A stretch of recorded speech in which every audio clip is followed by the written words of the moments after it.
রাতের বেলায় ছোট করে একটা তাবু সে খাটিয়ে রেখেছে, কাপড়ের একটা তাবু খাটিয়ে রেখেছে, আর কোন রকম করে প্রদীপটা কোন একটা কাঠ দিয়ে আগুনকে সে জ্বলিয়েছে। ওই জ্বলিয়ে রাতটা হলো, জ্বলাতে গিয়ে লোকটা এক পর্যায়ে ঘুমিয়ে পড়েছে। আর যখনই ঘুমিয়ে যাওয়া এমন সময় ওই আগুনের তাপে তার তাবুটাতে আগুন ধরে নিয়েছে। আর যেমনই আগুন ধরে নেওয়া সম্পূর্ণ তাবুটা যেন পুড়ে গেল। ভয়ে সে ওখান থেকে বেরিয়ে আসলো। আর যেমনই বেরিয়ে আসা সঙ্গে সঙ্গে আল্লাহকে অভিযোগ করে দিল, আল্লাহ তুমি কি দেখো না আমি তো এক মহা বিপদে পড়েছি, তারপরেও তুমি আমাকে এমন একটা কষ্টের মধ্যে ফেলে দিলে। শেষ পর্যন্ত আমার তাবুটাকে আল্লাহ তুমি পুড়িয়ে দিলে। আল্লাহ কে আমাকে বাঁচাবে? আল্লাহ তুমি আমাকে এমন একটা পর্যায়ে ফেলেছো, আল্লাহ কি তোমার গুরু, তোমার কি ধ্যান ধারণ নাই আমি কতটা মুসিবতের মধ্যে আছি? লোকটা আল্লাহর উপরে একটু রাগান্বিত হয়ে গেল। করতে করতে লোকটা কাঁদতে কাঁদতে কাঁদতে একবার যখন ঘুমিয়ে গেছে। আর যখনই ঘুমিয়ে যাওয়া এমন সময় সকাল প্রহর হতে না হতেই এক পর্যায়ে একটা জাহাজ যেন তার সামনে দিকে আসা শুরু করেছে, আওয়াজ শুরু করেছে, চিৎকার শুরু করেছে, বাঁশি বাজা শুরু হয়েছে। এমন সময় লোকটা হঠাৎ করে তার যেন ঘুমটা ভেঙে গেছে। আর যেমনই ঘুমটা ভেঙে যাওয়া ও দেখছে বারে নাবিকরা আমার সামন দিকে আসছে। মানে আমি তো অবাক হয়ে গেলাম যখন ওই নাবিক গুলো তার সামন দিকে চলে আসলো। এবার নেমার পরে লোকটার কাছে যখন আসলো, লোকটা অবাক হয়ে গেল, কি করে তোমরা খবর পেলে, কেমন করে তোমরা জানলে আমি এখানে আছি? কোনো তো ঘর বাড়ি কিছুই নাই, তোমরা কি খবর করে টের পেলে বলো, তোমরা একবার বলো। নাবিকরা এবার বলা শুরু করলো, ভাইয়া আমরা আসতাম না, আসার কারণ হলো আমরা দূর থেকে ফলো করলাম, ওই জায়গাতে যেন আগুনের ধোঁয়া যেন উঠা শুরু করেছে, আগুনের ধোঁয়া উঠছে। আমরা ভাবলাম ওখানে আগুন জ্বলছে, মানে কোনো মানুষ আছে, এটা অন্য কোনো কারো কাজ হতে পারে না। তখন আমরা ওই আগুনের ওই ধোঁয়া দেখে আমরা সেই দিকে রওনা দিয়েছি। যখন এই কথা বলা ওই লোকটার সঙ্গে সঙ্গে আল্লাহর জমিনে সিজদায় পড়ে গেছে। আর কাঁদতে কাঁদতে বলছে, আল্লাহ আমি তোমাকে ভুল বলেছি, ভুল বুঝেছিলাম। আল্লাহ তোমার কৌশল, তোমার কারিশমা বুঝাবার দায়, তুমি আমার তাবুটাকে পুড়িয়েছো আমার কল্যাণের জন্য, তুমি আমাকে উদ্ধার করবে বলে তুমি এই তাবুটাকে পুড়িয়েছ। যদি তাবুটা না পুরাতে তাহলে আমি এখানে শেষ হয়ে যেতাম। আল্লাহর পরীক্ষা, আল্লাহর পরিকল্পনা এত সুখময়, এত সূক্ষ্মভাবে তৈরি করা আছে, আপনি আল্লাহর উপরে আঙুল তুলিয়েন না। এটা আমি কেন উদাহরণটা দিলাম?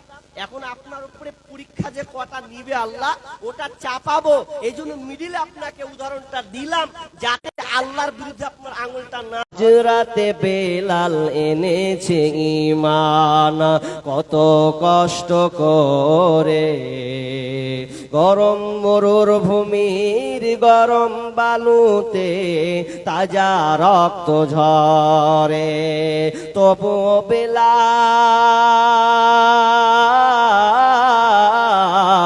তবু বেলাল ছাড়েনি ঈমান, পড়ে লা ইলাহা ইল্লাল্লাহ।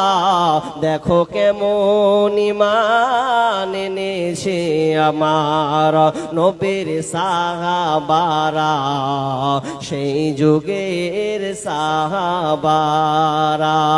হযরতে খাব্বাব এনেছে ঈমান কত কষ্ট করে, কাফেরেরা পাথর মেরে বুকে আঘাত করে, পিছন থেকে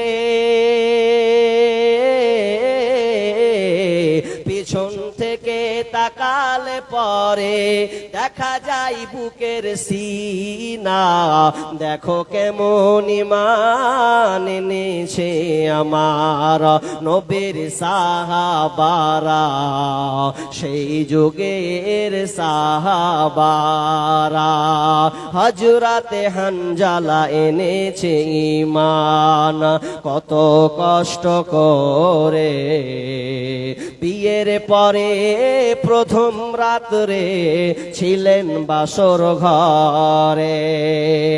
হযরতে হানজালা এনেছে ঈমান কত কষ্ট করে, বিয়ের পরে প্রথম রাত্রে ছিলেন বাসর ঘরে।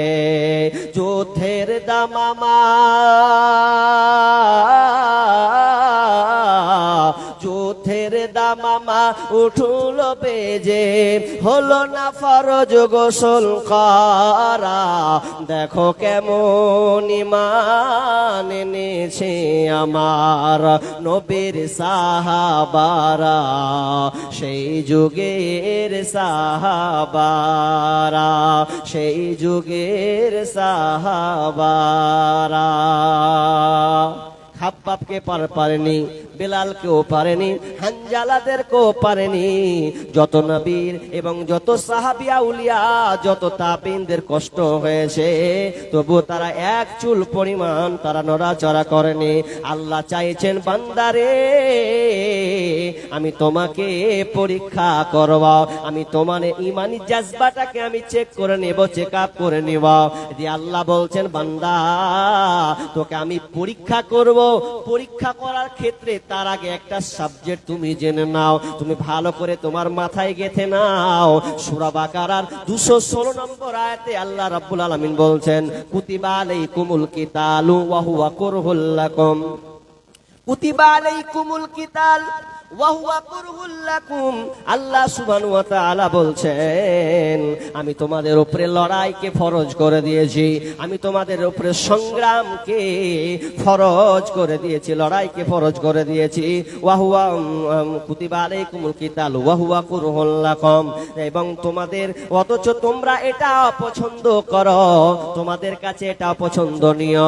ওয়াসা আন তাকরাহু শাইয়া ওয়া হুয়া খায়রুল লাকুম।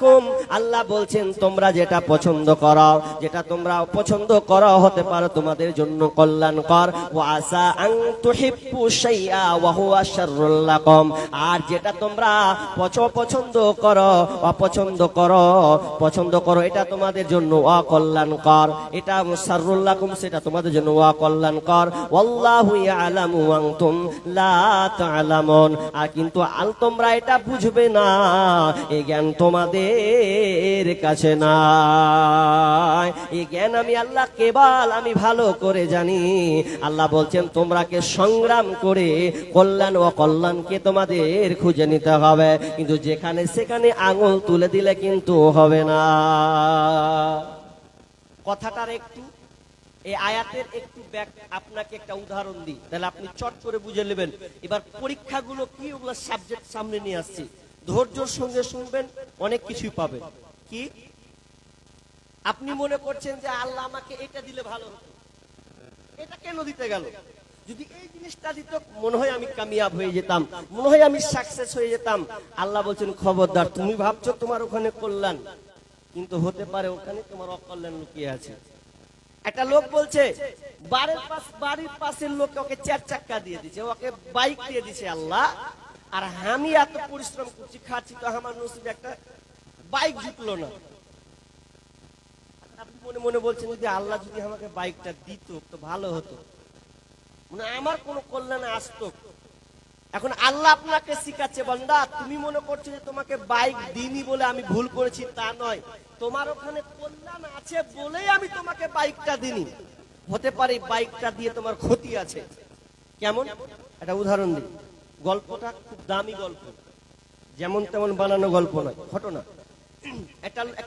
একটা লোক সমুদ্রে জাহাজে চড়েছে, সমুদ্র পাড়ি দিবে এক দেশ থেকে আরেক দেশ। সমুদ্র পাড়ি দিবে তো চেপে আছে, অনেক যাত্রী চেপে আছে, তো চাপতে চাপতে চাপতে এক সময় জাহাজটা মিডিলে এসে মাঝখানে এসে একটা প্রবল ঝড় এমন ভাবে এলো, অন্ধকার নেমে আসলো, কোথায় যেন কোনো দ্বীপে একটা ধাক্কা মারলো, আর ধাক্কা যেমন মেরে দেওয়া জাহাজটা আস্তে আস্তে আস্তে ডুবো অবস্থায়, পাল্টি অবস্থায়। এখন তো কোনো যাত্রী বাঁচবে না, তো কোনো ক্রমে ওই 50 জন যাত্রী হোক আর 100 জন যাত্রী হোক, তার মধ্যে একটা লোক ও যেমন করে হোক সাঁতার দিয়ে দিয়ে দিয়ে কোনো ক্রমে একটা দ্বীপে উঠে গেছে। কোন দ্বীপে যখন উঠে গেল তা আল্লাহ শুকরিয়া আদায় করছে, আল্লাহ তুমি আমাকে বাঁচালে, সব আমার চোখের সামনে শেষ হয়ে গেল, তুমি আমাকে বাঁচালে, আল্লাহ তোমার প্রশংসার শেষ নাই। এখন লোকটা এমন জায়গাতে উঠেছে যেখানে ঘর নাই, বাড়ি নাই, মানুষ নাই, খাবার নাই, কিছুই নাই। তো ও যে ওখানে উঠেছে ওকে কে উদ্ধার করবে এখন?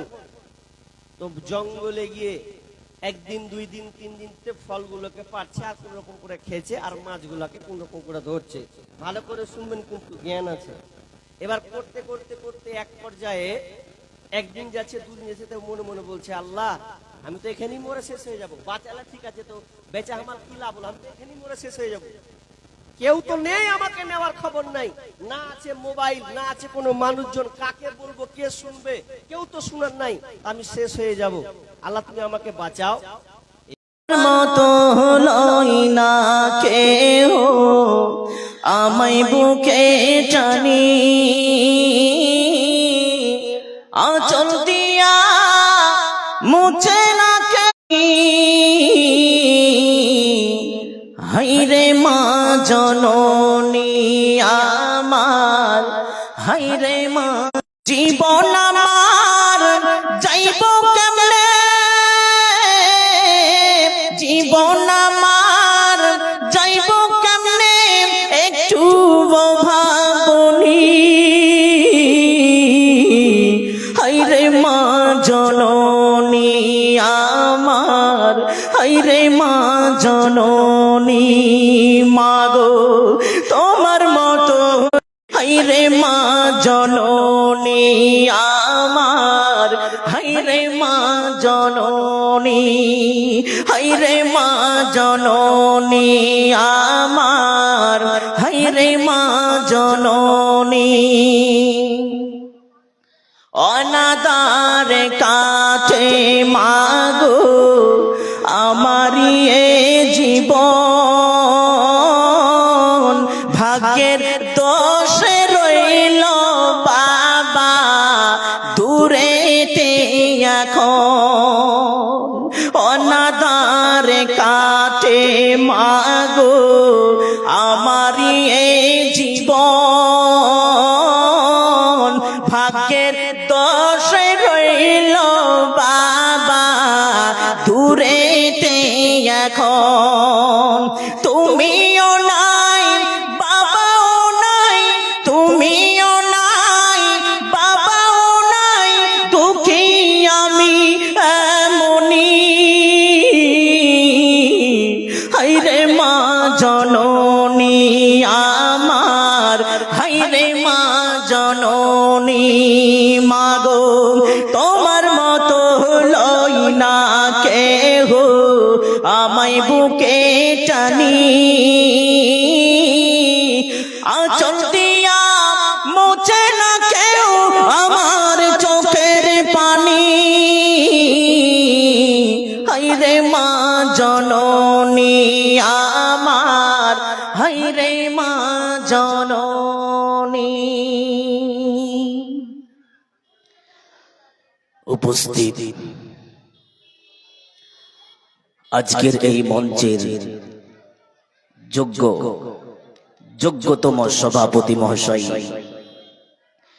অন্যান্য উলামায়ে ইজম, হাজিরিন মজলিস, পর্দার অন্তরালে অবলা সরলা জ্ঞানবতী যুবতী মা ও খালা ও আমার সুন্দরী তরুণী বোনেরা,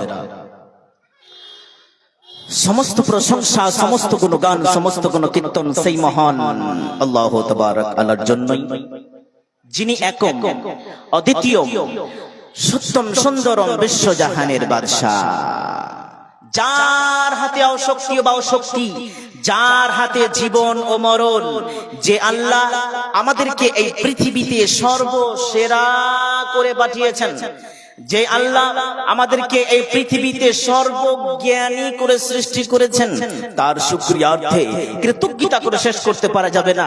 তাই আমরা আল্লাহর ছোট্ট একটা প্রশংসা করি, যেহেতু নামতে গেলে অনেক বড় হয়ে যায়। সেই বাক্যটির নাম হচ্ছে, একবার সবাই মিলে বলুন জোর গলায়, মায়াবী কণ্ঠে, চিকন কণ্ঠে, আন্তরিকতার সাথে বলি আলহামদুলিল্লাহ। সভাপতি সাহেব, আপনি বিচার করেন, এটা আন্তরিকতা হলো? আন্তরিকতা কাকে বলে? ডিকশনারি খুলে দেখবেন। আন্তরিকতা কাকে বলা হয়? ওই যে আমি উদাহরণ দিয়ে দিলাম, জিন্দাবাদ বলে চিৎকার করে আমরা গলা ফাটিয়ে বলি, ওটা হচ্ছে আন্তরিকতা। এর মানে কি? একটা নেতার প্রতি আন্তরিকতা আমাদের আছে, কিন্তু আন্তরিকতা আমি পেশ করতে বললাম আল্লাহর জন্য। এই যে মাথা তো হিললো 1 কিলোর মাথা, 56 ইঞ্চির সিনাটা হিলাতে পারলেন না। জি, আরেকবার বলা যাবে? একবার জোর গলায় বলুন আলহামদুলিল্লাহ, আরো জোরে আলহামদুলিল্লাহ। তারপরে পরে ধর্মের গুরু ও কর্মের নেতা, দো জাহানের রহমত, নবী মক্কি, নবী মাদানী, নবী নাসির, নবী বাশির, নবী আহমদ, নবী মুহাম্মদ মুস্তাফা হে সাল্লাল্লাহু আলাইহি ওয়াসাল্লাম, তার প্রতি শত কোটি শান্তির দ্বারা বর্ষিত হোক। আল্লাহুম্মা সাল্লি আলাইহি, আল্লাহুম্মা বারিক আলাইহি। আমি আপনাদের সামনে 2খানা আয়াত পেশ করেছি, 2 এর সাথে যুক্ত হবে ইনশাআল্লাহ আর একটি হাদিস পাঠ করেছি। এই যে আমার পুঁজি, এই যে পুঁজি নিয়ে আমি বসলাম, আল্লাহ আমাকে যতক্ষণ তৌফিক দান করেন, এই স্টেজে যতটা হায়াত আমার এখানে আছে, তারপরে আমার বক্তব্য ইতি করে আমি চলে যাব ইনশাআল্লাহ। ওয়া মা তৌফিক ইল্লা বিল্লাহ। জি, তবে বক্তব্য শুরু করার আগে কথা বলি। এক পাগল বুদ্ধি কম মানুষ, জি, যারা পাগল হয় ওরা বুদ্ধি কমই হয়, তাই না? জি, ও গিয়েছে ঘাস কাটতে, মনে করেন একটা গল্প বলছি আপনাদের সামনে। ঘাস কাটতে গিয়েছে, তো এই যে 10 টাকা দামের জাল সাথে যে চশমা কিনে পাওয়া যায়, ওই চশমা কিনেছে সবুজ রঙের, জি, আর ওই চশমা কিনে চলে গেছে কোথায়? ঘাস কাটতে। তখন ওই যে চশমা পিনে যখন ঘাস কাটছে, মনে করেন ও যতগুলো দেখতে পাচ্ছে সবই সবুজ লাগছে। হ্যাঁ, ধানগুলো পেকে গেছে তাও সবুজ লাগছে, মনে ধান কেটে বিছা আছে, মনে করছে ঘাসই আছে, মানে সবুজ লাগছে। ও সব কেটে নিয়ে বাড়ি নিয়ে চলে এসেছে, জি, খেড়ম্যার যা পেয়েছে কেটে নিয়ে চলে এসেছে। তখন ঘাস কেটে দিচ্ছে, দেওয়ার পরে গরু খাই না। ব্যাপার কি, খাবি না? এত কষ্ট করে নিয়ে এসছি, আর কলকলে ঘাস, সবুজ ঘাস দেখতে পাচ্ছি আমি, আর তুই খাবি না মানে? জি, তখন বলছে আচ্ছা এবার বুদ্ধি পেয়েছি। ও তখন চশমাটা খুলে দিয়ে গরুর চোখে লাগিয়ে দিয়েছে, আর যেমনই চোখে লাগিয়ে দিয়েছে হড়হড়িয়ে খেতে লেগেছে, মনে করেন। জি, তো ব্যাপারটা হচ্ছে ওই রকমই। যারা দাঁড়িয়ে আছে, পালিয়ে গেছে, ওরা জানছে যে আমাদের কথাই বলছে ওরা। যারা দাঁড়িয়ে আছে, ওই সবুজ চশমাটা ওদের চোখে লাগিয়ে দেন, দেখবেন যে কত জায়গায় ফাঁকা আছে, বসে যাবে। হ্যাঁ, পাছে ছোড়া হয়েছে নাকি রে ভাই? না, মারার জন্য দাঁড়িয়ে আছিস? বসে যা রে বাপ, বসে যা, পরে মারবি, এখন জালসা করতে দে। তো এটা পৃথিবী, আমরা যেখানে বাস করছি এটা হচ্ছে কি? পৃথিবী। কথা ধ্যান দিয়ে শুনবেন, পয়েন্টগুলো ধ্যান দিয়ে শুনবেন। আমরা যেখানে বাস করছি সেটা হচ্ছে একটা পৃথিবী, আর এই পৃথিবীতে মহান আল্লাহ কত রকমের কারিশমা দিয়েছেন। চাঁদ দিয়েছেন, সূর্য দিয়েছেন, আমাদের হাত দিয়েছেন, পা দিয়েছেন, আর যত রকমের খালি চোখে আমরা দেখতে পাচ্ছি, গাছপালা, যত যা দিয়েছেন, এটা কাদের জন্য বলতে পারবেন? এটা কাদের জন্য? মানুষের জন্য, আমাদের জন্য এটা দিয়েছেন। আর আমাদেরকে কেন তৈরি করেছেন? একটাই বিষয়, একটাই জায়গায়, একটাই আয়াতের একটা টুকরা, সেটা হচ্ছে ইল্লা লিয়াবুদুন। আপনি যদি যুক্ত করেন চাঁদকে, তাহলে দাঁড়াবে ইল্লা লিয়াবুদুন। আপনি বলবেন ইল্লা লিয়াবুদুন। জি, সংক্ষিপ্ত আমি বলছি, আল্লাহ পবিত্র কোরআনে বলছেন কি?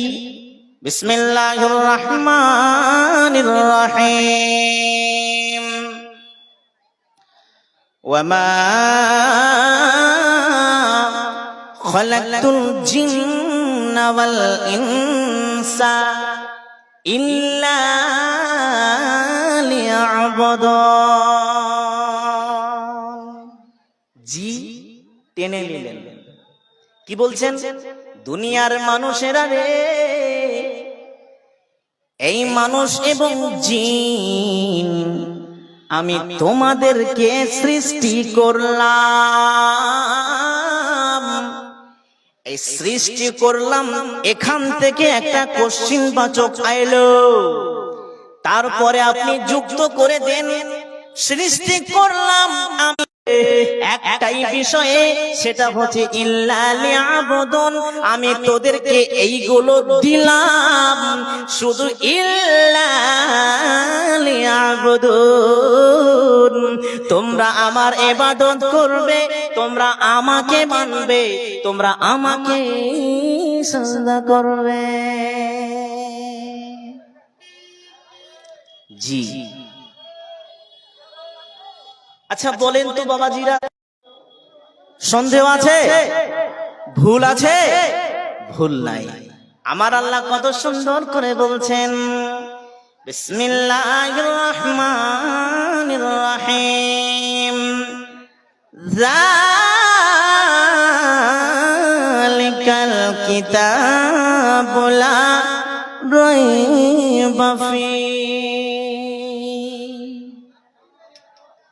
আমার আল্লাহ বলছেন, রে দুনিয়ার মানুষ, আমি কোরআন তোমাদেরকে দিলাম।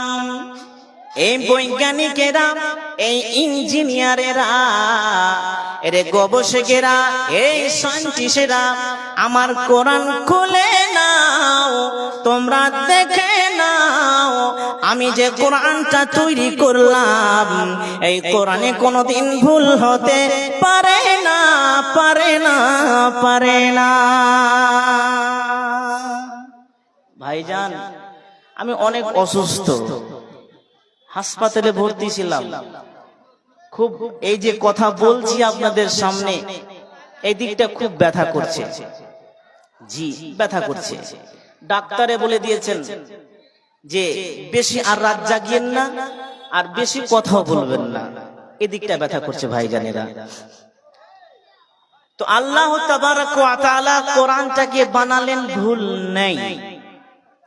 কিছু বৈজ্ঞানিক যারা আছে, সায়েন্টিস্ট যারা আছে, এদের চুলকানি হয়ে গেল, এই আয়াতটি আরো হজম করতেও পারলো না। এরা কি করলো? করবেন যে কি super the grey computer, super the grey computer. এই কম্পিউটার থেকে বানা হয়েছে একটাই উদ্দেশ্য, সেটা হচ্ছে কোরআনের ভুল ধরা। কম্পিউটার ছোট কম্পিউটার নাই, মোটামুটি 2-4-10 কাটা 1-1.5 বিঘা নিয়ে এত বড় একটা কম্পিউটার তৈরি করেছে শুধু এই কোরআনের ভুল ধরার জন্য। যখন তৈরি করে দিল, ওই কম্পিউটারের মধ্যে যত ধর্মের বই ছিল, যত লোড করে দিল। তখন প্রশ্ন করছে, এই সুপার দ্য গ্রে কম্পিউটার, তুমি বলো, তুমি সামনে এনে হাজির করে দেব ইনশাআল্লাহ। যিনারা আপনারা দাঁড়িয়ে আছেন, গুছিয়ে গুছিয়ে বসুন। আসসালামু আলাইকুম। জি তো আমার আল্লাহ কোরআনকে তৈরি করেছেন, এবার এদের বই তৈরি করা সম্ভব। এবার পবিত্র কোরআনকে